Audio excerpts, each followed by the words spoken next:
got to say, the folks on the other side of the aisle have opposed our efforts to close these loopholes. How do they explain it? When big corporations and wealthy individuals don't pay their fair share of taxes, and by the way, a lot of people do, so I'm not painting broad brush here, but there are a lot of folks who don't. When they don't pay their fair share of taxes, it means either you're paying more, or it means we don't have enough revenue to support things like rebuilding our roads or funding our public universities, which means tuition goes up. And then you're trying to figure out how to pay for your kids' college education. We should have closed these loopholes a long time ago. And Lord knows I have tried every year in my budget.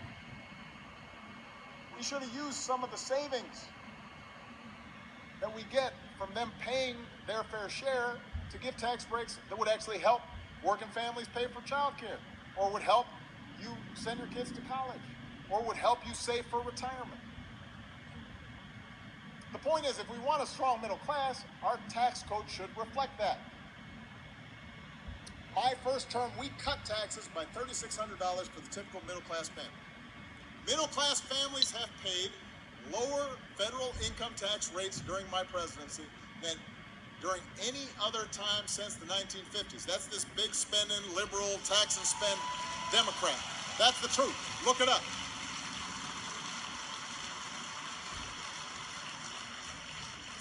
But the wealthiest Americans are still paying far lower rates than they used to.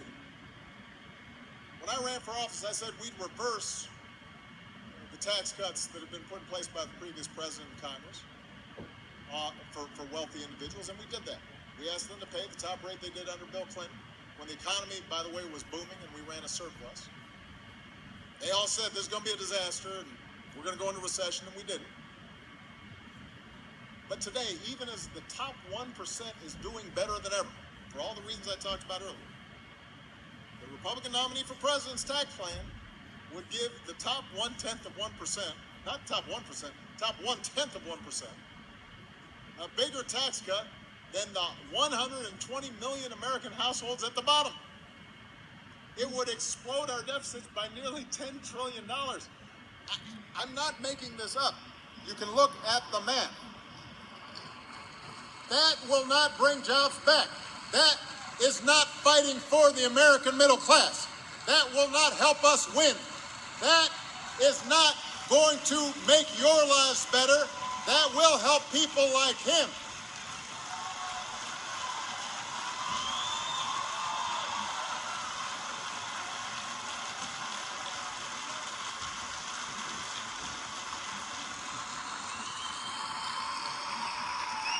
That's the truth.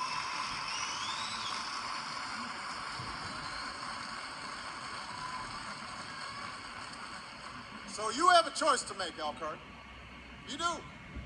Between more or less inequality. Between stacking the deck for the folks who are already doing great, or making sure everybody has a chance to succeed. That's the economic choice you face. That's what's at stake in this election. Two very different visions for our economy. I hope I've broken it down for you. Now, let me say this. I understand that not everybody votes based on their economic interests. Not everybody votes just based on the economy. We're more than just, a matter of dollars and cents. Some folks care deeply about our Second Amendment rights. Some folks care about marriage equality. Some folks care about abortion. Some folks are going to vote based on national security, or their worries about terrorism. They may think that we haven't done the right thing on any of those issues, and that the Republicans have a better answer. We can have that debate. That's fine. Those are all issues very worthy of debate. But if what you care about in this election is your pocketbook, if what you're concerned about is who will look out for the interests of working people and grow the middle class, if that's what you're concerned about, then the debate, then if that's what you're concerned about, the economy, The debate is not even close. One path would lead to lower wages. It would eliminate worker protections. It would cut investments in things like education. It would weaken the safety net. It would kick people off health insurance. It would let China write the rules for the global economy. It would let big oil weaken rules that protect our air and water. It would let big banks weaken rules that protect families from getting cheated. It would cut taxes for the wealthiest Americans to historic lows.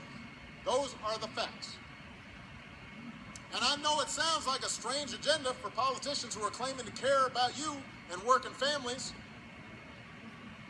but those are their plans. You can find it on their websites.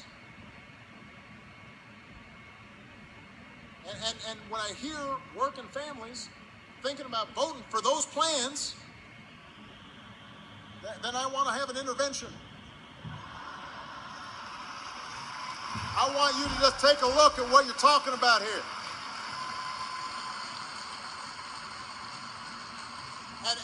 And if you tell me, you know what, Mr. President, you may be right, but I just disapprove of what Democrats stand for on gay rights or on going after ISIL, then I'm fine. Okay, I hear you. The economy's not everything. If you tell me, you know what, you may be right, but I just believe as a matter of principle that government should be small and the wealthy, they work harder than everybody else. So they should be able to keep what they got. All right, well, you're making a philosophical argument. I got you. But don't think that actually this agenda is going to help you. It's not designed to help you.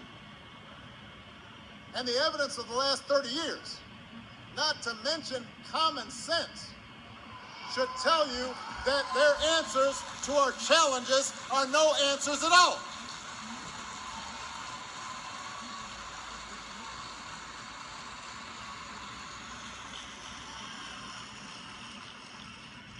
Fortunately, there's another path that leads to more jobs and higher wages and better benefits and a stronger safety net and a fairer tax code and a bigger voice for workers and trade on our terms. And it will make a real difference for the prospects of working families and will grow the middle class. So that's the choice you face, Elkhart. The ideas I've laid out today, I want to be clear, they're not going to solve every problem. They're not going to make everybody financially secure overnight. We're still going to be facing global competition. Trying to make sure that all our kids are prepared for the 21st century workforce, that's a 20-year project. That's not a 2-year project. We're still going to have to make sure that we're paying for Social Security and Medicaid and Medicare as our populations get older. There's still going to be a bunch of issues out there. But the agenda I'm putting forward will point us in the right direction. And the one thing I can promise you is if we turn against each other based on divisions of race or religion, if we fall for, a bunch of okey doke,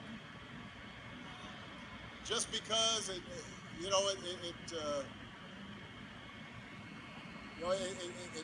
sounds funny or the tweets are provocative, then we're not going to build on the progress that we started.